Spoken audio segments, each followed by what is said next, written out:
এইরকম একটা ম্যাগনেটিক পাওয়ারে চলে গেছেন। আকাশের সৌরজগতের সূর্য যেভাবে তার মহাজাগতিক ক্ষমতা দ্বারা ম্যাগনেটিক পাওয়ার দ্বারা মহাবিশ্বকে ঘোরাচ্ছে, ঠিক, এবং সে যার উপর আলো পড়ছে, চাঁদের উপর আলো পড়ার সাথে সাথে চাঁদ আলোকিত হচ্ছে, আলোটা চাঁদ সরাই নিয়ে আমাবস্যা হয়ে যাচ্ছে। নিউজ যেটা উনি বললেন, প্রধানমন্ত্রীর রুমে যদি কোনো একটা নেতা ঢুইকে 3 মিনিট দরজাটা বন্ধ করে খালি থাকতে পারতো, বেরোয়ার পর সে বিশাল নেতা। সব পলিটিক্যাল লিডারের নেতারা যদি ট্রান্সপারেন্ট হন, এখানে বিরোধ হওয়ার কিছু নাই।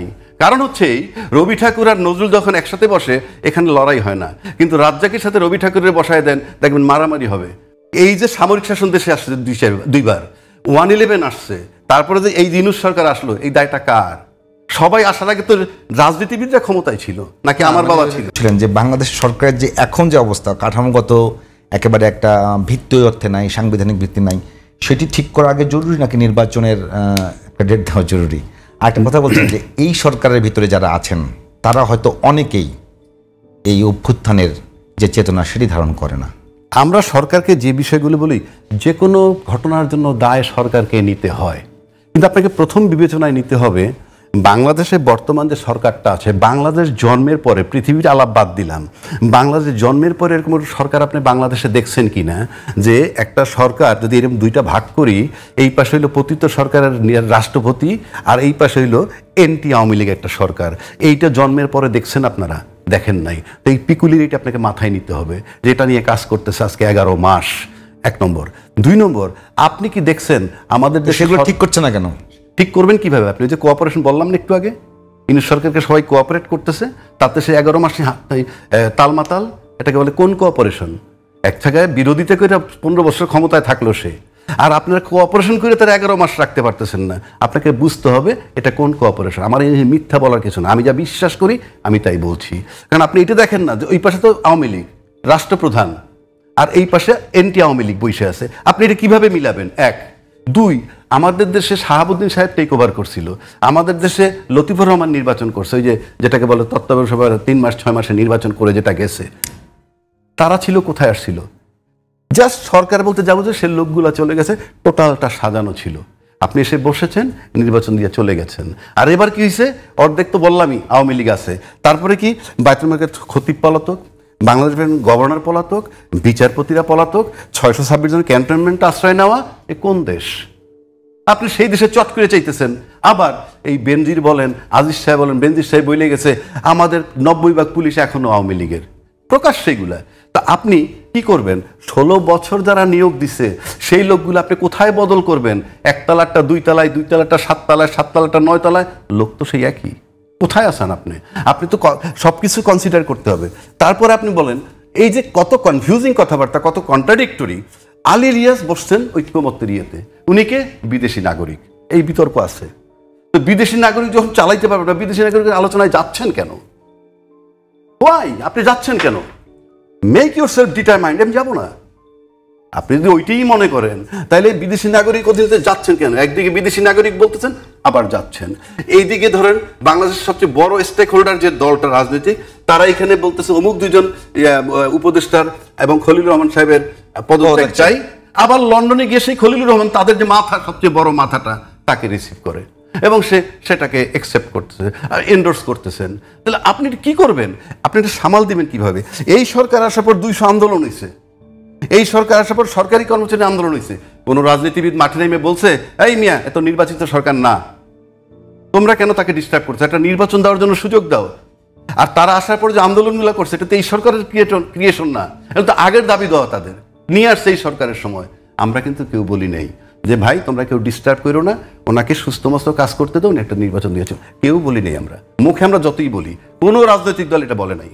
হয়তো কি না হয়তো পরের কথা, that would have been a part of cooperation, সেটা আমরা দেখি নাই। তা আপনি সরকার কি করবেন? আপনারা ফুল টাইম টালমাটাল করতেছেন।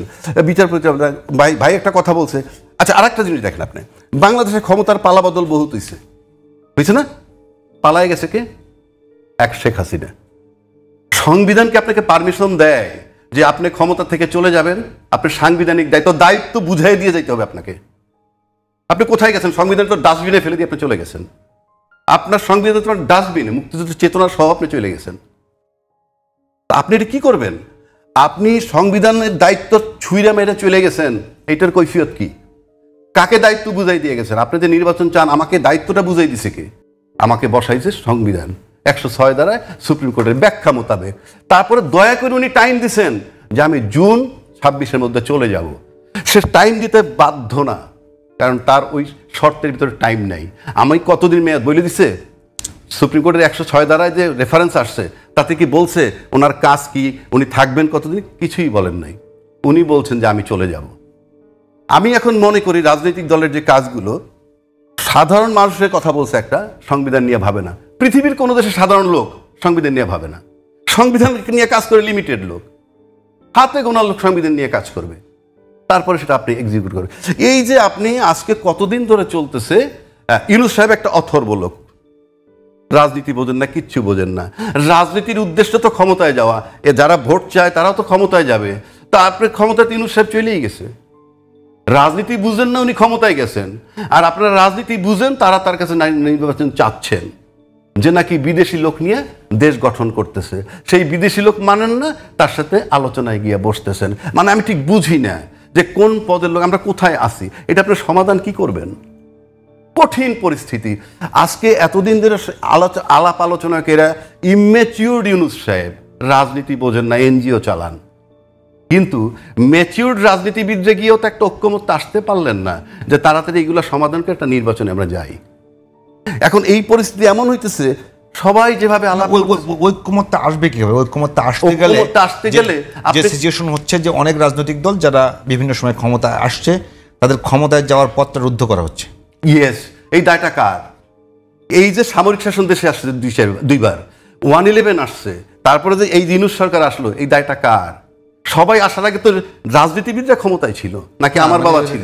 রনি ভাই, যদি বলেন যে ভাই কিন্তু একটা কথা বলছে যে ডক্টর ইউনূস বাধ্য না একেবারে নির্বাচনের ডেট দিতে। না না না, সেটা তো উনি প্রথমেই বলে দিয়েছেন। উনি যখন আসলেন, আসার পর উনি কিন্তু তখন বললেন যে আমাকে আপনারা এনেছেন, এক এয়ারপোর্টে বলেছেন আমার কথা শুনতে হবে। Message is very clear. এবং এখন পর্যন্ত দেখেন আমরা সবাই লাফালাফি করছি, কিন্তু উনি কিন্তু রেসপন্ড করছেন না। উনি খুব কম কথা বলছেন, এবং উনি সেই প্রথম দিন থেকে এসে যে কথাগুলো বলছেন সেই কথার বাইরে আমরা কিন্তু তাকে নিতে পারিনি এখন পর্যন্ত। আমরা তাকে লন্ডন পর্যন্ত নিয়েছি। এখন আমরা বলছি যে অনেকে বলছে যে উনি তারেক রহমান সাহেবের সঙ্গে দেখা করে ইজ্জত রক্ষা করেছেন। আবার ওনার পক্ষে যারা লোকজন আছেন তারা বলছেন যে তারেক রহমান সাহেবের সাথে যদি ইউনূস সাহেব দেখা না করতেন তাহলে তারেক রহমান সাহেবের ইজ্জত থাকতো না। তো এইগুলো নিয়ে বিতর্ক হচ্ছে, কিন্তু অবাক করার ব্যাপার হলো উনি একটা টু শব্দ করেন নাই। এটা কিন্তু চারটিখানি কথা নয়। এবং দ্বিতীয়ত হলো ওখানে যে ভাষাগুলো আসছে, তারেক রহমান সাহেব তাকে যখন জিজ্ঞেস করছে আপনি কেমন আছেন, উনি কিন্তু খুব নির্লিপ্তভাবে বলছে এই যাচ্ছে, এই যাচ্ছে। তারপরে আমার আম্মা আপনাকে সালাম দিয়েছেন, আচ্ছা তাকেও আমার সালাম দিয়েন। তাহলে মানে এই যে বিএনপি যেভাবে বলে যে খুব পাত্তা ঠাত্তা দিচ্ছে বা এত কিছু হচ্ছে, কিন্তু ওনার এই দুটো ল্যাঙ্গুয়েজ, তারেক রহমান সাহেব জিজ্ঞেস করছে আপনার শরীর কেমন, উনি বলছে যে এই যাচ্ছে, এই যাচ্ছে। তারপরে আবার বললো যে আম্মা আপনাকে সালাম দিয়েছেন। তো এতে বোঝা গেল যে তার যে সুপ্রিমেসিটা, সেই সুপ্রিমেসিটা তিনি কিন্তু এখন পর্যন্ত ধরে রেখেছেন। দুই নম্বর হলো যে তিনি, তার ক্ষমতার একটা চৌম্বক শক্তি আছে। সেই চৌম্বক শক্তিটা শেখ হাসিনার মতোই, শেখ হাসিনার চাইতেও বেশি আমার কাছে মনে হচ্ছে। তিনি যার হাতে আশীর্বাদ দিচ্ছেন, যাকে ফু দিচ্ছেন, সেই বিএনপি জামার সব লোকগুলো তার পিছিয়ে পিছিয়ে ঘোরাফেরা করছে। এখন তিনি যদি বলেন আজকে আমি নেতা বানালাম মাহফুজ সাহেবকে, সব লোক মাহফুজের পিছিয়ে ঘুরতেছে। তিনি যদি বলেন যে আজকে আমি তাসনিম জারাকে সেই দলনেতা বানালাম, বিএনপি সব লোক তাসনিম জারার কাছে ঘুরে বেড়াবে। আমি আজকে নাহিদকে দায়িত্ব দিলাম, সবাই নাহিদের কাছে যাচ্ছে। এখন উনি ওনার যে জাদুর কাঠিটা, ওনার এই জাদুর কাঠিটা উনি এটা রিভলভিং রেখেছেন। রিভলভিং রাখার পরে কখনো বদি আলম মজুমদার, কখনো আলী রিয়াজ সাহেব, তারপরে শেষে কখনো সরফরাজ সাহেব, কখনো নাহিদ, কখনো সার্জিস, কখনো মাহফুজ, কখনো আসিফ নজরুল, মানে কখনো রেজওয়ানা, কখনো সেই আফিল সাহেব মানে আকিজ সাহেবের ছেলে যে যাকে বাণিজ্য উপদেষ্টা বানানো হয়েছে, মানে উনি যার হাতেই এই জিনিসটা দিচ্ছেন, কখনো আলিমা মজুমদারের কাছে যে জিনিসটা দিচ্ছেন, সব মানুষ তার পিছনে পঙ্গপালের মতো পাওয়ারফুল হয়ে যাচ্ছে। না না, তার পিছনে সবাই ঘুরছে, কেউ প্রশ্ন করছে না। মানে রাজ্জাকি ভাই যেটা বললেন যে মূল ব্যাপার হলো গণতন্ত্রের মেন জিনিস হলো প্রশ্ন করা। এখন কেউ তো ওনার নেতৃত্বটাকে, ওনাকে তো দূরের কথা, উনি তো আকাশের চাঁদ। এটা দ্বারা বোঝাতে চাচ্ছি যে ডক্টর মোহাম্মদ ইউনূস এখন এইরকম একটা ম্যাগনেটিক পাওয়ারে চলে গেছেন। আকাশের সৌরজগতের সূর্য যেভাবে তার মহাজাগতিক ক্ষমতা দ্বারা, ম্যাগনেটিক পাওয়ার দ্বারা মহাবিশ্বকে ঘোরাচ্ছে, ঠিক, এবং সে যার উপর আলো পড়ছে, সে চাঁদের উপর আলো পড়ার সাথে সাথে চাঁদ আলোকিত হচ্ছে, আলোটা চাঁদ সরাই নিয়ে যাচ্ছে, বুঝার জন্য আমাবস্যা হয়ে যাচ্ছে। ধন্যবাদ ইউনূস সাহেবেরও একই অবস্থা, ওই পর্যায়ে আছে। একদম শেষ দিকে। আর রেজ্জাকি ভাই আপনার টাইম 2 মিনিট, আপনি বলেন। দিস ইজ নাথিং নিউ যেটা উনি বললেন। আমরা দেখছি যে বিগত প্রধানমন্ত্রী যারা যখন ছিলেন, সে যার দিকে একটু ভালো করে নেক দৃষ্টি দিয়ে তাকাইতো, 5টা কথা বলতো, তোর পিছনে সবাই ঘুরতো। প্রধানমন্ত্রীর রুমে যদি কোনো একটা নেতা ঢুইকে 3 মিনিট দরজাটা বন্ধ করে খালি থাকতে পারতো, বেরোয়ার পর সে বিশাল নেতা। দিস ইজ নাথিং নিউজ, কারণ যে বস সে যার দিকে সুদৃষ্টি দিবে সবাই তার দিকে তাকাবে। এখন আসেন, আপনি জুলাইয়ের একটা আন্দোলনের কথা বলছেন, ওই যে প্রশ্নটা আনছিলেন, জুলাই ধারণ করে কিনা বা জুলাই ধারণ নিয়ে অনেক কথা আসছে। আমি জুলাই আন্দোলনটাকে বিপ্লবও বলি না, অভ্যুত্থানও বলি না, কথার কথা বলছি তর্কের খাতিরে। অভ্যুত্থান তো বটেই। জুলাই আন্দোলনটা ছিল কিচ্ছু না, সিম্পলি একটা মব দিয়ে মব দমন করা। এটা কিরকম? হ্যাঁ, মব কি নিয়মের বাইরে করবেন, আইনের বাইরে করবেন। আন্দোলন কিন্তু আইনের বাইরে, আইন কিন্তু, আন্দোলন কিন্তু সংবিধান মানে না। এই যে ছাত্র জনতা মাঠে নামছে, আন্দোলন, গুলি খাইছে, এইটা করছে সেইটা করছে, সরকারও গুলি মারছে তো। সংবিধান কোথায় ছিল? হ্যাঁ, সংবিধান কোথায় ছিল? সংবিধান কোথায় ছিল? কোনো আইন ছিল না। এ তো মার্ডার হইতেছে, কোনো সুমোটো রুল হয়েছে হাইকোর্ট থেকে, এই মার্ডার হয়েছে, রুল দেই, হয় নাই। তার মানে এটা কি মব? আপনি যখন আইনটা নিজের হাতে, অর্থাৎ এই সরকারকে সরাইতে হবে, কোনো ইলেকশন দিয়ে সরাইতে পারে নাই, সব ইলেকশন কারচুপির ইলেকশন, এই যে করছে এটা মব। এই মব দিয়ে কোন মব দমন করছে আমি বলে দিচ্ছি। আয়নাগর ছিল মব। আইন বলে না আয়নাগর থাকবে, আইন বলে না বিচার বহিত হত্যা করবা, আইন বলে না শাপলা চত্বরে লোক মারবা, আইন বলে না অপারেশন ডালবাতে নামে 57টা পুলিশ আর্মি অফিসার মারা যাবে এবং ঝাঁপায়ে পড়বে না আর্মি, এটা আইন বলে না। সুতরাং ওগুলো ছিল সব মব। সাংবিধানিক মব ছিল বাংলাদেশে, কি জানেন? নুরুলুদাল গেলায় জুতার মালা দিছে, সবাই বলে এটা মব। ইয়েস, আমি এগ্রি করি, এটা করা ঠিক হয় নাই। কিন্তু উনি যখন এই যে সন্ধ্যাবেলায় ঘোষণা দিচ্ছে যে এই পাশ করছে, ওটা সাংবিধানিক মব। এস আলমের টাকা লুট করা ব্যাংক থেকে উইদাউট এনি কৈফিয়ত, কোনো কিছু মর্টগেজ না দিয়ে, অর্থনৈতিক মব। সুতরাং ওই মবগুলাকে দূর করার জন্য জুলাইয়ের যে মব, সেই মবটা ছিল, যেই মব মানুষ জনতা রিসিভ করে, সেটা ন্যায় বিচার। সুতরাং জুলাইয়ের আন্দোলনটা ছিল একটা মব নামে ন্যায় বিচার। মব জাস্টিস বলতে বুঝে ওইটা জাস্টিস। কিন্তু মবের পর হাসিনা পালায়ে গেল, কিন্তু তারপর তার 32 নম্বরের বাড়ি ভাঙাটা মব না, ন্যায় বিচার না, ওটা অন্যায়। মব জাস্টিস না, ওইটা মব জাস্টিস না, ওটা পিওর মব। কিন্তু অভ্যুত্থানটা যে করছে, হাসিনা পালাই যেতে বাধ্য করছে হাসিনাকে, ওইটা ছিল মব, যে মব জাস্টিস, জনগণ যেহেতু রিসিভ করছে।